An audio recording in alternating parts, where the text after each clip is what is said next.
I got the first screening I could for this video. That's how important it is. I'm speaking 15th December, 10 a.m. Screening on 10 a.m. I had to wake up at 6:40. Why? Well, because I didn't want the movie to get spoiled for me, obviously. And the other reason, which is slightly bit more important, I wanted to upload this video. Hello and welcome to my non-spoiler review of Spider-Man No Way Home. This is a safe space for everyone, and I'm only gonna talk about the stuff that you've already seen in the trailers and not the leaked stuff. I'm not gonna talk about them, although I know you've seen them. Some of you. So do you all remember when Avengers Infinity War came out? And it was hard to talk about it because it had so many spoilers. It was tough to review it, And so, this is the same scenario basically. Although I gotta admit, this movie has slightly less spoilers. Basically, the stakes are as high as you've seen in the trailers. It's as amazing and mind blowing. But I'm gonna be honest with you, keep your expectations tad bit low. And wait. Yes, there are lots of cool action sequences, and to some degree, you'll get what you may have been wishing for.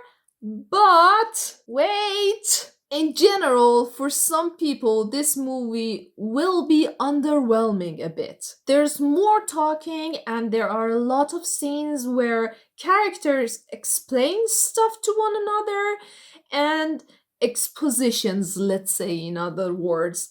But don't worry, it doesn't get boring. I'd say the first act is pretty amazing. It's action packed. It hypes you up, but they dial it down tiny little bit in the second act. But then again, in the third act, they would hype the things up to the rooftop, like an 11 or a 12 even. 11, I'd say. The VFX looks pretty cool, and you can say that the VFX team has done a great job given the time they had. The limited time, as you may all know. But what I mostly enjoyed about this movie was actually the cinematography and the editing, which was really pretty cool. And I'd say this movie is the best looking Spider-Man movie that I've seen.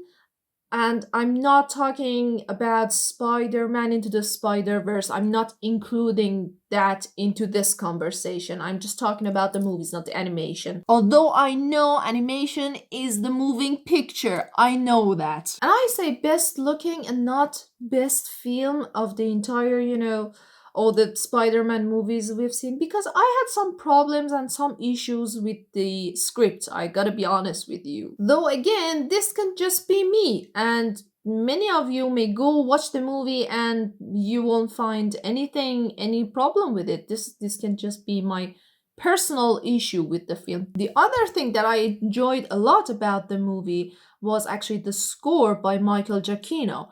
I enjoyed that a lot. And in my opinion, what he's done is that when you watch a sequence, when you watch a scene, the tone and the music fits exactly with that sequence, and it feels like the moving picture, like the picture and the sound, they're completing each other. It feels that awesome. But there was one other thing that I had a major issue with, and it was pretty distracting in a bad way, was Doctor Strange's wig. And I know actors always wear wigs. It's pretty normal. I know that. Totally okay. The fact is that it was so obvious that it was fake. And this is not the first time we see Doctor Strange in a movie. We've seen him before in Infinity War, in Thor Ragnarok, in his own movie, in Endgame. We've seen him. And the wig doesn't look that bad. Here, it's like it's crying out loud that I am fake. The comedy is, again, like any other Marvel movie, which to so many may seem childish and so many would not like it. but I always quite enjoy it. So again, it was for me enjoyable and I liked it. And of course, there are also some very serious moments, very dramatic moments, which are more than you'd expect from a Spider-Man movie, and some of them hit really home. And last but not least, I gotta talk about the actors and how they portrayed their characters. Almost every actor is doing their best job that they can. But then there are a couple of them who I thought hadn't taken the job very seriously. Obviously, as always, Tom Holland is great in portraying the characters, Zendaya is a true gem, and Doctor Strange or Benedict Cumberbatch fans, you won't be disappointed, don't worry, as I'm a big fan myself. I don't have any specific comment on Ned, because I'm not a big fan of the character. I'm sorry to put it this way, but I find his character annoying. No disrespect to Jacob Batalon though. All in all, this movie is worth the wait for sure. And if you feel safe enough to go back to the theaters and watch the movie, please do so because it's amazing. It's really amazing. And also get your ticket as soon as possible because the spoilers will pour down like a rain. And make sure you will stick to the very last second, like even after the Sony's logo, because there's a mid-credit scene and there's a post-credit scene. So, make sure about that. And you won't be disappointed because there's something which is really cool.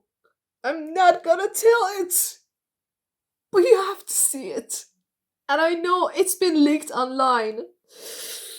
Oh, the pain! Alright, so this has been my non-spoiler review. I hope you've enjoyed it and make sure to like, share, and subscribe. And if you want to talk about the movie, please don't spoil the movie in the comments, okay? And if you want me to make another video, obviously after it's been out worldwide, let me know and I'll make a spoilery video for you. Until the next time, bye!